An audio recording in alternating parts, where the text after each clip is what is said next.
Hello everyone, welcome back to my channel. I am Pooja और आज Sunday है। Sunday को हम डेली करंट अफेयर डिस्कस नहीं करते, आज हम डिस्कस करेंगे वीकली करंट अफेयर्स। तो 28 अप्रैल से लेकर 4 मई के बीच में हमने जो भी इम्पॉर्टेंट डेज देखे थे पहले हम उनको डिस्कस करेंगे। फिर इस पर्टिकुलर वीक में जो भी इम्पॉर्टेंट पर्सन हैं उनके ऊपर डिस्कशन करेंगे। देन हम बात करेंगे नेशनल न्यूज़ पे और फिर आपको 30 क्वेश्चन का एक क्विज मिलेगा। इसका आंसर आपको करना है और आपका जो भी स्कोर होता है आउट ऑफ 30 वो स्कोर आप हमें कमेंट सेक्शन में बता सकते हैं। इसके अलावा आपको एक क्वेश्चन ऑफ द डे भी मिलेगा जिसका आंसर आप हमें कमेंट सेक्शन में देंगे। क्लियर है इतनी कहानी? अब देखो, अप्रैल मंथ का मंथली कंपाइलेशन स्टार्ट हो चुका है जिसमें मैंने आप लोगों को टॉप 100 एमसीक्यू भी करा दिए। अप्रैल मंथ के जो सारे के सारे इंपॉर्टेंट डेज हैं उनकी थीम है विद एमसीक्यू, वो भी करा दिया। और अप्रैल मंथ के जितने भी इंपॉर्टेंट अपॉइंटमेंट्स हुए थे, ऑबिचुरीज, अवार्ड वगैरह थे, वो भी मैंने आपके साथ डिस्कस कर लिए। इसलिए अप्रैल मंथ के जो इंपॉर्टेंट डेज है यहाँ पर हम वो डिस्कस नहीं करेंगे, हम केवल मई मंथ के इंपॉर्टेंट डेज को डिस्कस करने वाले हैं। ओके, सो स्टार्ट करते हैं। अभी तक हमने कौन कौन से इंपॉर्टेंट डेज सेलिब्रेट कर लिए। तो 1 मई से स्टार्ट करेंगे। 1 मई को हमने 2 स्टेट का फॉर्मेशन डे सेलिब्रेट किया क्योंकि 1 मई को 1960 में गुजरात और महाराष्ट्र 2 राज्यों का फॉर्मेशन हुआ था। इसके अलावा 1 मई को लेबर डे या इंटरनेशनल लेबर डे या कामगार दिवस, मजदूर दिवस हम सेलिब्रेट करते हैं। थीम है ensure work place safety and health amidst climate change. ठीक, नेक्स्ट है 2 मई को हम वर्ल्ड ट्यूना डे सेलिब्रेट करते हैं। ट्यूना एक मछली का नाम होता है जिसमें ओमेगा 3 होता है, विटामिन B12 होता है, लेकिन लगातार इसके कंजप्शन बढ़ने के कारण इसकी जो जनसंख्या या इसकी जो पॉपुलेशन है वो डिप्लीट हो रही है, डिक्लाइन हो रही है। इसलिए यहाँ पर आप देखेंगे 2017 में यूनाइटेड नेशन जनरल असेंबली ने डिसाइड किया और पहली बार वर्ल्ड ट्यूना डे को मनाया गया। नेक्स्ट और वेरी इंपॉर्टेंट डे जिसको ओरिजिनेट किया था या जिसका इनिशिएटिव लॉन्च किया था यूनेस्को ने और बाद में यूनाइटेड नेशन जनरल असेंबली ने रेजोल्यूशन पास किया और डिसाइड किया कि एवरी ईयर हम 3 मई को वर्ल्ड प्रेस फ्रीडम डे मनाएंगे। तो वर्ल्ड प्रेस फ्रीडम डे आपको 3 मई को देखने को मिलता है। और प्रेस की स्वतंत्रता, फ्रीडम ऑफ प्रेस, ये बात तो आपके आर्टिकल 19 हमारे फंडामेंटल राइट में भी मेंशन है। थीम क्या है? A press for the planet, journalism in the face of the environmental crisis. ये कुछ इंपॉर्टेंट डेज थे जो हमने डिस्कस किए। चलिए अब नेक्स्ट सेगमेंट पे बात करेंगे कुछ इंपॉर्टेंट पर्सन जो न्यूज़ में हैं। अब इसकी पीडीएफ के बारे में भी बात कर लेते हैं। तो पीडीएफ के लिए आप मेरा टेलीग्राम ज्वाइन कर सकते हैं, डिस्क्रिप्शन में लिंक भी मिल जाएगी। अदरवाइज़ आप एक काम कीजिएगा, अगर लिंक नहीं मिलती है तो आप सर्च करेंगे पूजा जैन CA 247, तो आप मेरे टेलीग्राम तक पहुंच जाएंगे और वहां से आप सारे की सारी जो भी मैं यूट्यूब पे वीडियो लेती हूँ, डेली करंट अफेयर्स का, weekly current affairs, monthly current affairs, वो सारी वीडियोस की PDF आपको यहाँ पे मिल जाएंगे। आप इजीली इनको डाउनलोड कर सकते हैं। ओके, ठीक है। चलिए अब बात करेंगे कुछ इंपॉर्टेंट पर्सन के बारे में। सबसे पहला है एक अवार्ड। कौन सा अवार्ड है? पंडित लच्छू महाराज अवार्ड। और पंडित लच्छू महाराज का नाम आपको SSC के किसी न किसी पेपर के किसी सेट में मिलेगा, ये मेरी गारंटी है, क्योंकि SSC ऐसे ही क्वेश्चन को ढूंढता है जो आर्ट एंड कल्चर से और करंट अफेयर से एसोसिएटेड होते हैं।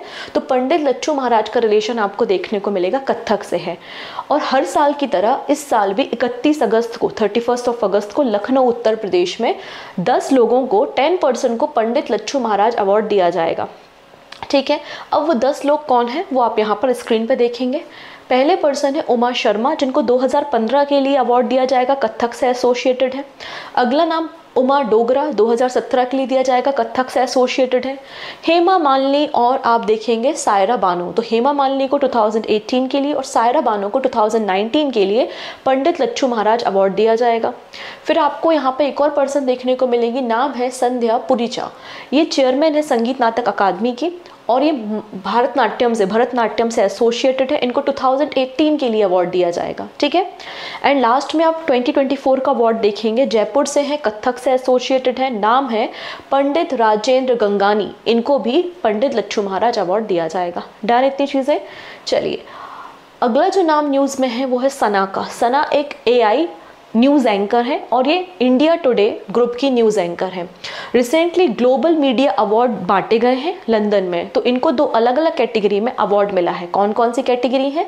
Best use of AI in customer facing product and दूसरी कैटेगरी है best in south Asia for AI lead news room transformation. तो AI सना का नाम हमारे लिए इंपॉर्टेंट है। डन। अब अगला नाम जो मुझे लगता है एग्ज़ाम में बनेगा वो है आलोक शुक्ला का नाम, क्योंकि इन्हें एनवायरनमेंट की फील्ड का नोबेल प्राइज़ या एनवायरनमेंट की फील्ड का सबसे बड़ा एक तरीके से प्राइज़ दिया गया है। नाम है गोल्डमैन प्राइज़ 2024। 2024 का गोल्डमैन प्राइज़ 6 लोगों का नाम आया है, जिसमें से एशिया से और इंडिया से आपको एक पर्सन देखने को मिलेंगे। नाम है आलोक शुक्ला। आलोक शुक्ला का रिलेशन छत्तीसगढ़ में है, और छत्तीसगढ़ के जो फॉरेस्ट है हसदेव जंगल, तो हसदेव के फॉरेस्ट को बचाने के लिए इन्होंने जो कैंपेन रन किया था, जो प्रोटेस्ट किया था, उसके लिए इन्हें अवार्ड दिया जा रहा है। क्योंकि जो छत्तीसगढ़ के जंगल है, हसदेव के जंगल, वहाँ पर 23 ब्लॉक आपको कोयले की जो माइंस हैं वो देखने को मिलती हैं, और इसलिए वहाँ पर डिफॉरेस्टेशन हो रहा है, जंगलों की कटाई हो रही है, और इसीलिए इन्होंने कैंपेन रन किया है। आलोक शुक्ला इनका नाम है। इसके अलावा आप वो पूरे 6 पर्सन का नाम देख सकते हैं जिनको ये अवार्ड दिया जा रहा है, पर एशिया से और इंडिया से एक ही है आलोक शुक्ला। ठीक है, इसलिए ये हमारे लिए बड़े इंपॉर्टेंट है।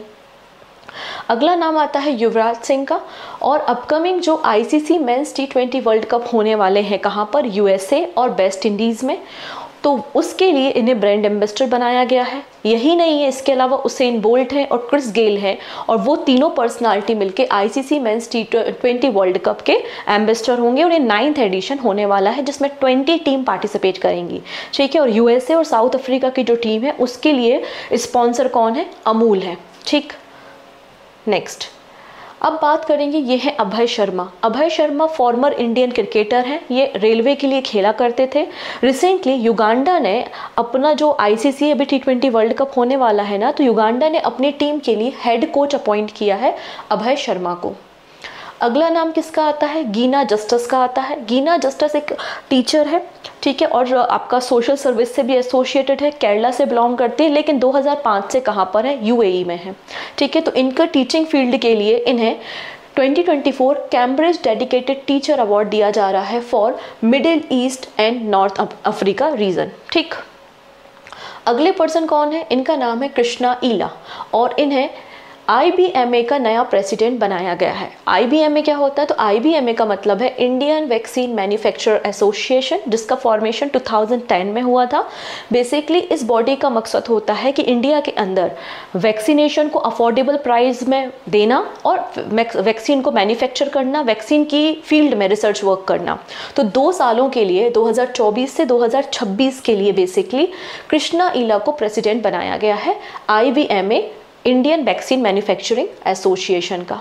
ठीक, अगले पर्सन है जस्टिस दिनेश कुमार। जस्टिस दिनेश कुमार, इन्हें SAT का प्रिसाइडिंग ऑफिसर बनाया गया है। SAT का मतलब सिक्योरिटी एपेलेट ट्रिब्यूनल होता है। इसके पहले कर्नाटका हाई कोर्ट के चीफ जस्टिस थे। अब जो सिक्योरिटी एपेलेट ट्रिब्यूनल होता है एक स्टैचुटरी बॉडी है जो कि सेबी वगैरह के जो मामले होते हैं उनकी सुनवाई करने का काम करती है। चलिए अब बात करेंगे TCS वर्ल्ड 10K के बारे में। और TCS वर्ल्ड 10K जो बेंगलुरु में मैराथन हुई थी वो 16th नंबर का एडिशन था, और इसमें केन्या का जो प्रेजेंस है वो सबसे ज़्यादा रहा। मेंस कैटेगरी और वुमेंस कैटेगरी दोनों में केन्या के एथलीट ने विक्ट्री हासिल की है।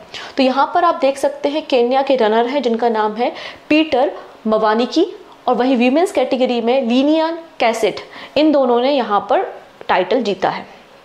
ठीक है, नेक्स्ट बात करते हैं 6th Asian carrom championship recently conclude हुई है। कहाँ पर, माले मालदीव्स में, और यहाँ पर मेंस डबल और वीमेंस डबल दोनों का टाइटल इंडिया ने जीता है। मेंस डबल की टीम में आपको के श्रीनिवास और मोहम्मद गुफरान देखने को मिलेंगे, वहीं वीमेंस डबल में आपको इंडिया की आकांक्षा कदम और सेनी सेबेस्टियन देखने को मिलेंगी। तो आपको याद रखना है कि चारों के चारों प्लेयर का एसोसिएशन कैरम से है। कौन से गेम से हैं ये लोग, कैरम से हैं। डन। अगले पर्सन है विनय वीर। विनय वीर एक जर्नलिस्ट थे और इनका रिसेंटली डेथ हो गई है, निधन हो गया है, और ये एडिटर थे कहाँ से, हिंदी मिलाप। हिंदी मिलाप डेली पब्लिश किया जाता था, उसमें एडिटर थे। जर्नलिज्म से इनका एसोसिएशन रहा है, और साउथ इंडिया में हिंदी भाषा को रिप्रेजेंट करने के लिए इन्हें जाना जाता है। ठीक, अगला नाम बहुत इंपॉर्टेंट है। ये नाम अभी भी कुछ दिन पहले जो एग्ज़ाम्स हुए थे उसमें भी मिला था, और आने वाले एग्ज़ाम में भी आपको ये नाम मिलेगा, आर वैशाली का, जो कि आर प्रज्ञानंदन की सिस्टर है।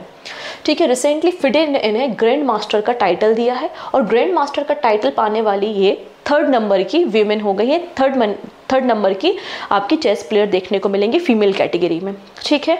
तो International Chess Federation awards grand master title to Indian chess player Vaishali Ramesh Babu, ठीक है। इसके पहले कोनेरू हम्पी और हरिका दौड़नावली को ये अवार्ड दिया जा चुका है। डन। अगले पर्सन है यहाँ पर कृष्णन स्वामीनाथन। इन्हें रिसेंटली हमारा vice chief of naval staff बनाया गया है। Vice chief of naval staff कौन बन गए हैं? कृष्णा स्वामीनाथन बन गए हैं। वहीं 26 नंबर के chief of the naval staff कौन बने हैं? दिनेश कुमार त्रिपाठी बने हैं। और दिनेश कुमार त्रिपाठी का नाम भी किसी सेट में आएगा। ओके। नेक्स्ट है मौसमी चक्रवर्ती। इन्हें डायरेक्टर जनरल बनाया गया है आकाशवाणी का। ऑल इंडिया रेडियो को ही आज हम आकाशवाणी के नाम से जानते हैं। 1936 में इसका फॉर्मेशन हुआ था। अगला नाम आता है डॉक्टर वीना मोदी का, जो कि आपके केकी मोदी ग्रुप की चेयरमैन है। इन्हें कॉर्पोरेट सोशल रिस्पॉन्सिबिलिटी के अंदर इन्होंने कई सारी महिलाओं मतलब कई सारी गर्ल्स स्टूडेंट को एजुकेट करने का काम किया है, इसलिए इन्हें कॉर्पोरेट सोशल रिस्पॉन्सिबिलिटी अवार्ड दिया गया है। किसने दिया है? हमारे देश के जो वाइस प्रेसिडेंट है जगदीप धनखड़, उनके द्वारा ये अवार्ड इन्हें दिया गया है। अगला नाम बहुत इंपॉर्टेंट है, हम बात कर रहे हैं ग्रीन ऑस्कर व्हीटली गोल्ड अवार्ड के बारे में। तो सेकेंड टाइम ये अवार्ड आसाम की डॉक्टर पूर्णिमा देवी वर्मन को दिया गया है। क्यों दिया गया है? इसलिए दिया गया है क्योंकि ये जो इंडेंजर वर्ड दिख रहा है, जिसको हम हर्जिला के नाम से जानते हैं, उसको प्रोटेक्ट करने के लिए उन्होंने काफ़ी सारे कैंपेन्स को रन किए हैं, ठीक है। चलिए अगली कहानी हम समझेंगे। यूनाइटेड नेशन पॉपुलेशन फंड की मीटिंग हो रही है। कहाँ पर हो रही है? न्यूयॉर्क में हो रही है। और इस मीटिंग को ऑर्गेनाइज कौन कर रहा है? तो हमारी ministry of Panchayati Raj, permanent mission of India to United Nation और यूनाइटेड नेशन पॉपुलेशन फंड, ये तीनों मिलके इस मीटिंग को ऑर्गेनाइज करने वाले हैं, ठीक है। ये मीटिंग में बेसिकली डिस्कशन किया जाएगा कि गवर्नेंस में और पॉलिटिकल लीडरशिप में फीमेल का क्या कॉन्ट्रीब्यूशन है। तो आप देखेंगे कि 3 फीमेल्स यहाँ पर इस मीटिंग को रिप्रेजेंट करने वाली है इंडिया की तरफ से। वो 3 कौन कौन है? तो पहली है नीरू यादव, जो कि राजस्थान से बिलोंग करती है। सेकंड पे आपको सुप्रिया दास दत्ता मिलेंगी और थर्ड नंबर पे आपको कुनुकू हेमा कुमारी देखने को मिल जाएंगी, ठीक। अगला नाम आता है सोलोमन आइलैंड से, जो कि आपको पैसिफिक ओशियन प्रशांत महासागर में देखने को मिलेगा, जिसकी कैपिटल आपको होनीहारा देखने को मिल रही है। होनीहारा, यहाँ पे प्राइम मिनिस्टर के इलेक्शन हुए थे और सोलोमन आइलैंड के नए प्राइम मिनिस्टर कौन बन गए हैं? जेरेमा मैनेले, ये बन चुके हैं, मनाले, ठीक। अगला नाम आता है, ये वेस्ट इंडीज़ के क्रिकेटर हैं। नाम क्या है इनका? Devon Thomas. और इन्हें आईसीसी ने 5 साल के लिए बैन कर दिया है, करप्शन के चार्जेस हैं, ठीक। फिर दिनेश कुमार त्रिपाठी के बारे में तो बात हो चुकी है। अगला नाम आप देख सकते हैं हमजा यूसुफ। ये स्कॉटलैंड के पहले मुस्लिम आपको लीडर देखने को मिलेंगे और इन्होंने रिसेंटली रेजिग्नेशन दे दिया है। अगला नाम आता है आपका ब्यूटी क्वीन, जो कि 60 इयर्स की हैं और ये मिस यूनिवर्स ब्यूनस आयर्स बन चुकी हैं। नाम है अलेक्जेंड्रा मरीसा, ठीक। अगला नाम आता है आपका, ये गौरव शर्मा दिख रहा है। गौरव शर्मा पावर लिफ्टिंग से रिलेटेड है और वर्ल्ड चैंपियन रहे हैं। गौरव शर्मा को रिसेंटली आप देखेंगे अमेरिका की यूनिवर्सिटी से इन्हें स्पोर्ट्स की फील्ड में कंट्रीब्यूट करने के कारण डॉक्टरेट की डिग्री दी गई है। एंड लास्ट नाम आता है रोहित शर्मा का, और हमारे जो upcoming ICC T20 mains world cup होने वाला है और उसमें इंडिया की टीम के कैप्टन कौन होंगे? रोहित शर्मा होंगे। क्लियर? तो ये कुछ इंपॉर्टेंट पर्सन थे जो हमने डिस्कस किया। देखिएगा, ये जो वीकली करंट अफेयर्स होता है ना, इसका एजेंडा केवल इतना सा है कि आपका रिवीजन हो सके। जैसे कि मैंने लगभग आई थिंक 10 to 15 मिनट्स लगे होंगे मुझे, मैंने पूरे हफ्ते के जो भी इंपॉर्टेंट पर्सन न्यूज़ में थे, जिस भी वजह से थे, वो मैंने डिस्कस कर दिया, तो आपका रिवीजन हो जाता है। मैं आपको बिल्कुल सजेस्ट नहीं करती कि आप वीकली करंट अफेयर्स के डिपेंड रहो और बस वीकली पढ़ो और आपका सिलेक्शन हो जाएगा, आपके करंट अफेयर्स के क्वेश्चन बन जाएंगे। नहीं, डेली करंट अफेयर्स फॉलो करना ज़रूरी होता है, क्योंकि वीकली तो केवल रिवीजन के लिए है, ठीक है। चलिए डन इतना चीज़ें।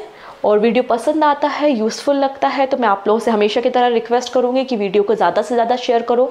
आप जिस भी ग्रुप से जुड़े हुए हो उस ग्रुप में शेयर करो, और पहली बार आ रहे हो तो सब्सक्राइब कर लेना, जिससे अपकमिंग क्लासेस के नोटिफिकेशन आपको मिल सकें। डन। चलिए अब बात करते हैं कुछ नेशनल न्यूज़ पे, देश दुनिया की खबरों पे हम बात करेंगे। सबसे पहले हम बात करेंगे बिजिंगम पोर्ट, और आपको एक केरला के तिरुवनंतपुरम में देखने को मिलेगा, और ये इंडिया का पहला ट्रांसशिपमेंट पोर्ट बन गया है। रिसेंटली मिनिस्ट्री ऑफ शिपिंग ने इनको अप्रूवल दिया है, ठीक है। तो इंडिया का पहला ये डीप वाटर ट्रांसशिपमेंट पोर्ट है। ट्रांसशिपमेंट पोर्ट में क्या करते हैं, एक शिप से दूसरे शिप में कार्गोज को ट्रांसफ़र करने का काम किया जाता है, ठीक। नेक्स्ट बात करेंगे ऑथोराइज्ड इकोनॉमिक ऑपरेटर स्टेटस। तो रिसेंटली मिनिस्ट्री ऑफ फाइनेंस ने जेम्स एंड ज्वेलरी सेक्टर को AEO स्टेटस दिया है। अब ये authorize sector economic operator status क्या होता है, मतलब ये वो चेन है जो कि आपको इंटरनेशनल चेन से कनेक्ट करती है और आप आसानी से ट्रेडिंग कर सकते हो। अगर आपको स्टेटस दे दिया जाता है AEO का, तो मतलब आपका जो ट्रांजिशन टाइम होता है वो कम लग जाता है। इसके अलावा एक सिक्योर, किसी के पास ये स्टेटस है मतलब ये जो सप्लाई चेन है, ये जो कैटेगरी है, ये सिक्योर है, आप इसके ज़रिए ट्रेडिंग कर सकते हो, ये बात यहाँ पर आती है। ठीक है, ये जो प्रोग्राम है इसे world custom organisation safe framework में लॉन्च किया गया था। An entity with AEO status is considered a secure trader and reliable trading partner होता है, और जब किसी को ये स्टेटस मिलता है तो उसकी सिक्योरिटी इंप्रूव हो जाती है और जो सप्लाई चेन प्रोडक्ट है उसके बीच में कम्युनिकेशन फास्ट हो जाता है। डन। अगली बात करेंगे ब्रू कम्युनिटी के बारे में, और ये कम्युनिटी आपको देखने को मिलेगी त्रिपुरा में। त्रिपुरा की PBTG कम्युनिटी है और पहली बार इन्होंने लोकसभा के इलेक्शन में पार्टिसिपेट किया है। ठीक। नेक्स्ट बात करेंगे one nation one air space. India का एक प्रोजेक्ट है जिसका नाम है ईशान। तो ईशान का क्या मतलब है? ईशान का मतलब है Indian single sky harmonised air traffic management initiative, जिसका सेंटर कहाँ पर होगा? नागपुर में। अभी हमारे देश में जो 4 अलग अलग एयर स्पेस ऑपरेट हो रहे हैं, दिल्ली में, मुंबई में, कोलकाता और चेन्नई में, तो उन सबको इंटीग्रेट करके एक आपका एयर स्पेस तैयार किया जाएगा। ऐसी सारी फ्लाइट जो 25,000 फीट के ऊपर उड़ती हैं या आउटर स्पेस में उड़ान भरती हैं, तो उन सबको मॉनिटर करने के लिए, उनके ट्रैक को फाइंड आउट करने के लिए, उनके साथ कम्युनिकेट करने के लिए एक सेंटर होगा जो कि कहाँ पर होगा? नागपुर में आपको देखने को मिल जाएगा। इससे फ्लाइट का टाइम रिड्यूस होगा, कंजेशन की जो प्रॉब्लम होती है वो सॉल्व हो जाएगी, और फ्यूल की जो मतलब फ्यूल का कंजप्शन भी कम हो जाएगा और कार्बन फुटप्रिंट भी रिड्यूस होगा। ठीक। Done. Next, supreme court allow abortion of 30 weeks foetus. यहाँ पर सुप्रीम कोर्ट ने कहा है कोई एक ऐसा माइनर है जिसके साथ सेक्सुअल असॉल्ट हुआ है तो उसको हम परमिशन देते हैं कि आप 30 वीक्स की जो प्रेगनेंसी है उसको आप अवॉर्ड करा सकते हैं, क्योंकि अगर कोई माइनर है जिसके साथ सेक्सुअली असॉल्ट हुआ है, अगर उसके पास प्रेगनेंसी रहती है तो उसकी मेंटल हेल्थ पे असर पड़ता है, जो कि फंडामेंटल राइट के अगेंस्ट है। ये बात रिसेंटली आर्टिकल 21 के अंदर सुप्रीम कोर्ट ने फैसला दिया है। इन जनरल हमारे देश में नॉर्मल कंडीशन में अगर आप देखेंगे तो अलग अलग आपको कंडीशंस देखने को मिलती हैं जहाँ पे प्रेगनेंसी अबॉर्शन की बात की गई है under the medical termination of pregnancy. कितनी है? 24 वीक्स आपको देखने को मिलेगी, 24 वीक्स। चलिए, मोस्ट इंपॉर्टेंट न्यूज़ अगर हम बात करें तो ये क्वेश्चन एग्जाम में बन सकता है अबाउट द इरडा। ठीक है, इरडा बेसिकली अगर आप देखेंगे तो ministry of new and renewable energy के अंदर काम करने वाला एक ऑर्गेनाइजेशन है और एक पब्लिक सेक्टर एंटरप्राइजेस है, जिसमें 75% स्टैक किसके हैं? गवर्नमेंट ऑफ इंडिया के हैं। ये मिनीरत्न कैटेगरी 1 कंपनी हुआ करता था, रिसेंटली इसे नवरत्न कैटेगरी में शामिल कर दिया है। कोई कंपनी अगर नवरत्न कैटेगरी में शामिल हो जाती है तो वो 1000 करोड़ रुपीज़ तक का इन्वेस्टमेंट कर सकती है। इसके लिए उसे गवर्नमेंट से परमिशन की ज़रूरत नहीं होती, मतलब इनके पास थोड़ी ज़्यादा पावर आ जाती है। इरडा के अलावा अगर आप देखेंगे तो HFL और हुडको को भी नवरत्न कैटेगरी दी है, और अब हमारे देश में टोटल नंबर ऑफ कंपनीज जिनके पास नवरत्न स्टेटस है वो हो गई हैं 19, मतलब 19। ठीक है। NFL का मतलब क्या होता है? नेशनल फर्टिलाइजर लिमिटेड होता है। बेसिकली अगर हम देखें तो ये हमारे इंडिया में सबसे बड़ा प्रोड्यूसर है यूरिया का। इसका फॉर्मेशन 23 अगस्त 1974 में हुआ था। वैसे अगर हुडको के बारे में बात करें तो housing and urban development corporation इसका नाम होता है। ठीक है, ये भी पब्लिक सेक्टर एंटरप्राइजेज है और 25 अप्रैल 1970 में इसका फॉर्मेशन हुआ था। इन दोनों कंपनीज को भी नवरत्न कैटेगरी में शामिल किया गया है रिसेंटली। आपको ये पूरी लिस्ट दिखाई दे रही होगी, आप एक बार इसे पढ़िएगा ज़रूर कि कौन कौन सी कंपनीज हैं जो कि हमारी नवरत्न कैटेगरी में आती हैं। ठीक है, और 19 कंपनीज आपको देखने को मिल जाएंगी। नेक्स्ट है India to train Bangladeshi civil servant for the next 5 year. यहाँ पर देखिएगा 2014 में इंडिया और बांग्लादेश के बीच में एक एग्रीमेंट हुआ था कि इंडिया जो बांग्लादेश के सिविल सर्वेंट है उनको ट्रेनिंग देगा। तो 2014 से अभी तक भारत ने लगभग 2600 बांग्लादेशी ऑफिसर को ट्रेनिंग दी है। फर्दर 5 सालों के लिए, मतलब 2025 से लेकर 2030 तक के लिए इस एग्रीमेंट को बढ़ा दिया गया है। तो इंडिया 1500 बांग्लादेशी ऑफिसर को ट्रेन करेगा। ठीक। नेक्स्ट है India to host the 46 Antarctic treaty consultative meeting. तो 46 नंबर की जो अंटार्कटिक ट्रीटी कंसल्टेटिव मीटिंग है उसको कोच्चि केरला में होस्ट करेगा इंडिया 20 से लेकर 30 मई के बीच में। इसके अलावा India committee for environmental protection CEP 26 number की मीटिंग को भी होस्ट करेगा। इसे ऑर्गेनाइज कौन करेगा? तो मिनिस्ट्री ऑफ अर्थ साइंस के अंदर एक ऑर्गेनाइजेशन काम करता है जिसका नाम है national centre for polar and ocean research, वो इस मीटिंग को ऑर्गेनाइज करने वाला है। अंटार्कटिक ट्रीटी को 1959 में साइन किया गया था और 1961 में ये इन्फोर्स में आई है। ये इंश्योर करता है कि जो अंटार्कटिका का एरिया है उसमें किसी भी देश का अधिकार नहीं होगा, ये आपका मिलिट्री फ्री एरिया होगा। इसका इस्तेमाल केवल साइंटिफिक रिसर्च के लिए किया जाएगा और इस ट्रीटी में ये भी किया गया है, कहा गया है कि हम यहाँ की बायोडाइवर्सिटी को प्रोटेक्ट करेंगे। भारत के भी आपको रिसर्च स्टेशंस देखने को मिलेंगे, कौन कौन से हैं? तो दक्षिण गंगोत्री, मैत्री और भारती। ठीक, नेक्स्ट है NHPC लिमिटेड। NHPC लिमिटेड ने रिसेंटली नॉर्वे की एक कंपनी है जिसका नाम क्या है?